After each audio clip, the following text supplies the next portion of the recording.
We are your your viewers. Your viewers, I changed it.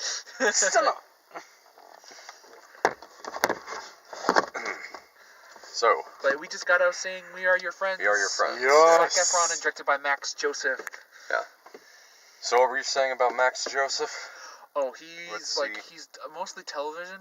He did he mostly works on the show Catfish, the television show, which is based on an actual documentary film about I'm not gonna explain what it's a really good movie, but the guys who actually directed the Catfish movie actually went on to direct Paranormal Activity 3 and 4. So that's kind of interesting. So, but yeah, he works on the show as a camera operator. He does some camera stuff, but he or the director or whatever. But he didn't work on a couple episodes of the season that was last week, so he could work on this movie. But But I liked the movie Catfish, so I was kind of after I learned about that, and I've never actually seen the show. I was kind of interested, I guess, to see what he would do, and I thought for the most part his direction was pretty good. Did he ever direct any YouTube ads? I don't know. I didn't First half of the movie, that's what it felt like. Just one big long YouTube ad that you couldn't skip. I mean, the way it was edited, the first half anyway, it was obnoxious. What, you didn't like the little tidbits of information? Yeah, just the way the editing was really just all over the place. And there's even a scene where Efron and is it Wes Bentley, the guy from American Beauty? Yeah, Wes Bentley. Yeah, they're talking in a car, and between every sentence, it's jump cutting for no reason. Yeah, that was weird. Right. Yeah, so. But it had it had a weird style to it, but I kind of liked it for the most part. I thought it was okay. Yeah, I did. I mean, this isn't. I enjoyed it, but it's probably not a film I'm gonna see again. I might see it probably on TV or something if I go to my dad's house and it's on TV. I might see it again. Okay. Hey. Let's put it in a better way. I'm not gonna put this on my shelf. Yeah. Okay. Movies I regularly watch. But yeah, I didn't think it was bad. I mean, it was definitely one of those movies for me where it's there were really high points, but then there were really low points. I was like, oh, this is awesome. Then, I'm bored. Can we move on, please? A little.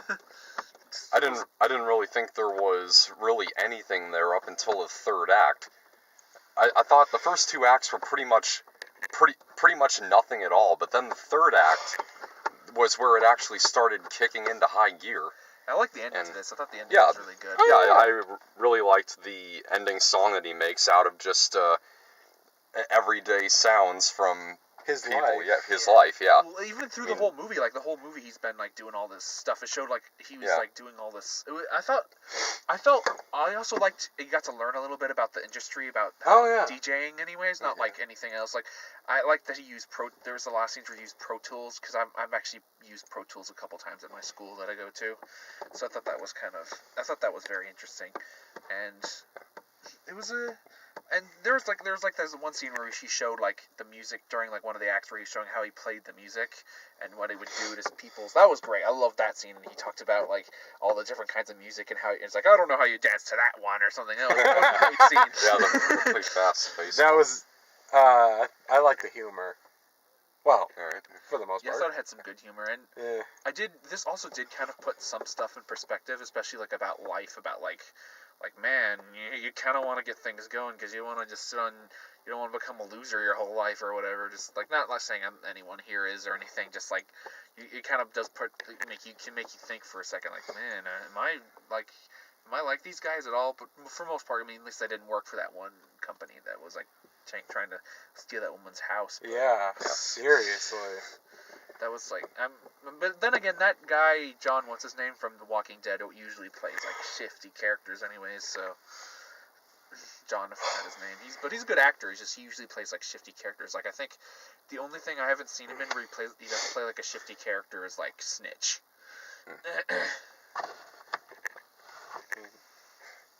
I'm surprised you guys didn't stay with me during that scene in the art museum where he starts imagining all the that artwork trippy. is dripping onto people. They become this cartoon. I'm sure there's a name for it. I don't know what it is. And so it comes out of nowhere. It doesn't really do much for the story. No one ever talks about it again. Say it with me, boys. Big-lipped alligator moments. Definitely. Well, it was a high trip. They usually you can say that about any high trip in most That's movies, true. except for like Maybe. it reminded me of two, like when it was starting. It kind of reminded me of Fear and Loathing in Las Vegas, all the weird high scenes, and then there was it also kind of reminded me of the way when they were all painted up and they're all in color and he was freaking out. That actually kind of reminded me of The Scanner Darkly with Keanu Reeves. That was actually a really good movie, but Really? it was really good. But I thought there were some very good creative moments. Like I think he's a good, like I said, I think the director does a good job. At some points, I just think the story itself is not great for the most part. Just it'll have some high moments. Like I thought some of the beginning was kind of interesting. Like some of the stuff he talked about was definitely interesting, and I felt it was very real. Like I felt like these were real people for the most part. Like living, like I know there probably is people living like this, and there's some really real moments where you're like, that's probably how something that goes or whatever. One thing I did, but there's one thing that did kind of bug me was with Wes Bentley's character, where because Zac Efron slept with what's her name, his girlfriend, who is that one actress who's I've only seen like in a few things. Though, I forgot her name though, but she was obviously there for one reason. Yeah. I mean, I'm not saying she's a bad actress. She's actually not that bad. I didn't think she was that bad of an actress. I just felt like they always had her in like always half clothed outfits. So it was kind of weird. But what's weird though is like, but yeah, she hasn't been in very many films, which is but. Sorry, I forgot what I was going to say. So you guys can go on. Yeah, so really, I really don't have much to say about this movie because the first two thirds, I really felt like just weren't much of anything at all. But then, like I said, the third act's actually really good. It's just not quite enough to make up for the first two thirds. I mean, the third act is actually pretty insightful. And so any thoughts on the cast? I think they picked a good cast. I thought they all did. Yeah. They played their parts really well. And I don't think maybe they shouldn't have called this "We Are Your Friends," maybe, because it wasn't really about him and his friends for the most part. Really? It should have been called Zac Efron's life or something. Zac Efron deal. And I thought Zac Efron did a good job. Like I think he's a very good actor. I usually cringe when I hear his name. But I just feel that film. It's just weird that they like. I just feel that he needs to stop. I don't know. He's a good actor, but he always picks roles that aren't that great, or just like, I mean. Hence the reason I cringe. Like, I mean, well, of course he was in High School Musical, but I'm talking about like other stuff he did. I mean, 17 Again was all right. Yeah, I liked 17 Again, actually. And I know you probably like The Lucky One. I'm not interested. Lucky One is kind of one of the lesser Sparks movies. I mean, again, he's good in The Lucky One, but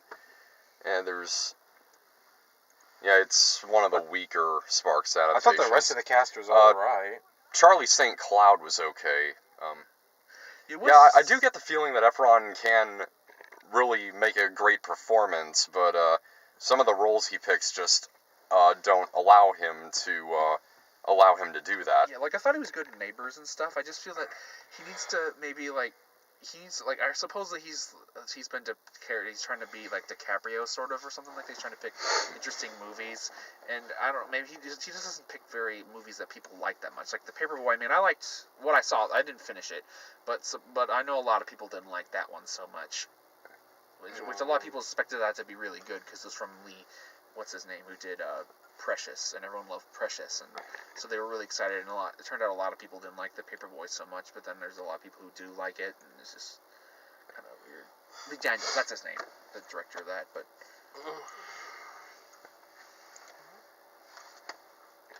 I thought the rest of the cast was okay. Like, I liked the guy who hired them for that one job with the house foreclosure stuff. I like John, what's his name? He's a good actor. John, I can't pronounce his last name. He's a very good actor. I think he did a good job. Wes Bentley did a good job, because he's also a very good actor. It's just that Ghost Rider is like the one movie where he's like, I just did not like him in. Mainly because he's just like the typical whiny dad, nah, I'm gonna stick it to you. Conquering the world. The John guy, are you talking about Johnny Easton? No, John Booth. It's with a B. He was the guy who was in charge of the company that was taking who took away that woman, the one woman's like house. The boss, the one who had the bad nose, like who told them, who had a big large speech, and they went to like his where he sat or something like that. Yeah, I don't remember. Johnny Easton, he was Mason. He was also in Insurgent and Project Almanac. Oh, yeah. That's right.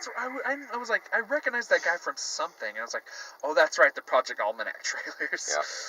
And Insurgent, he was the leader of the Factionalists. Really? Oh, yeah. So. Then again, I've forgotten a lot of that. That final song was good. Yeah, well, his ending song was, especially this, like when you saw like the whole, he reused the clip of his friend who died. I thought that was really powerful. I mean, like I'm not really a fan of most like electronic stuff for the most part, but there's some stuff I like. Though I'm also not a fan of a lot of the places they went to, like the whole, I don't like those places like, well, let's put a drug in your mouth places, like, or it's just kind of, like, that security must have been really bad, like, they need to get their security, they need to get better security or fix their security, because if those guys are bringing drugs so easily in.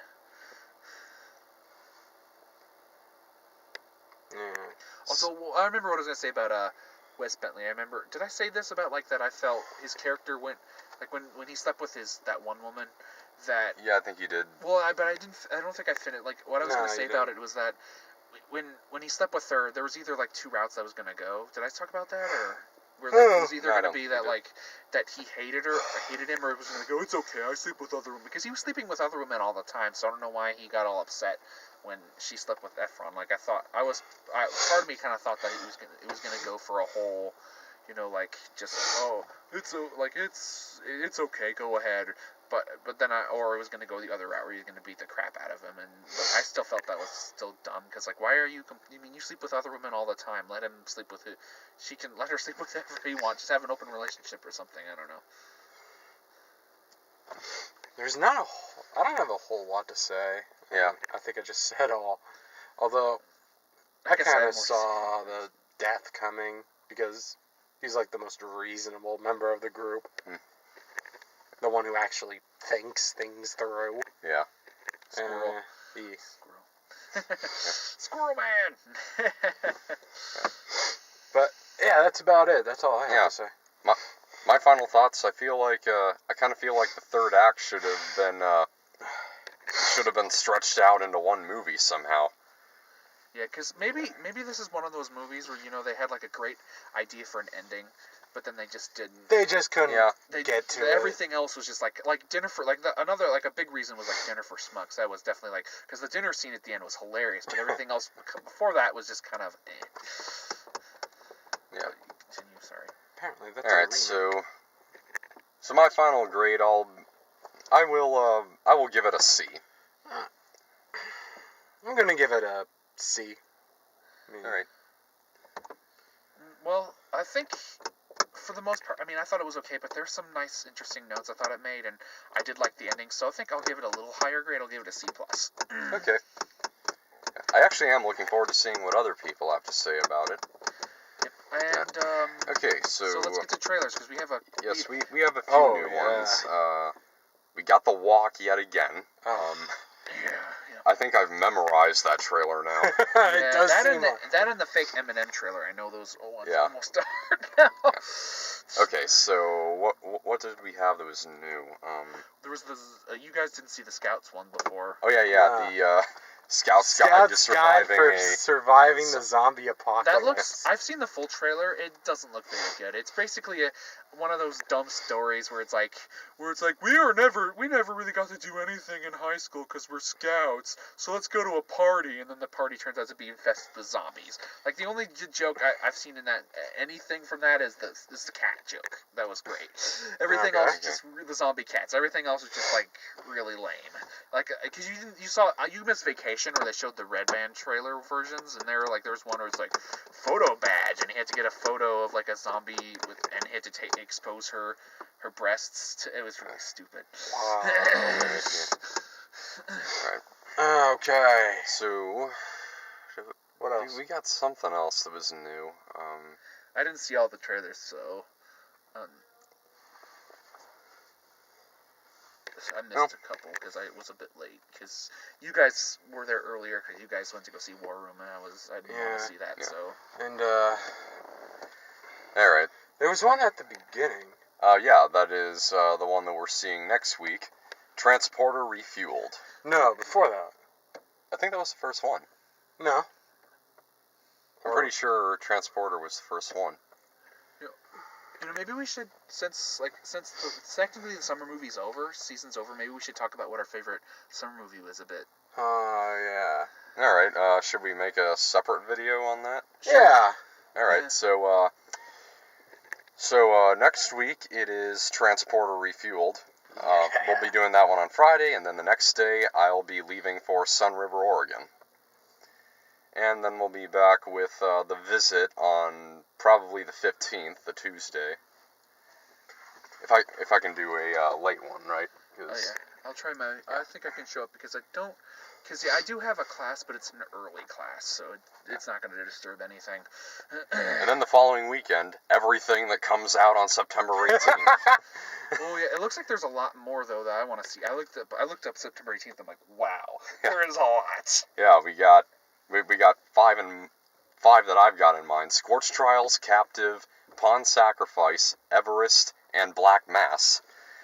Oh yeah, I forgot about Black Mass. I want to see that. Yeah. Okay. So Transporter Refueled next week.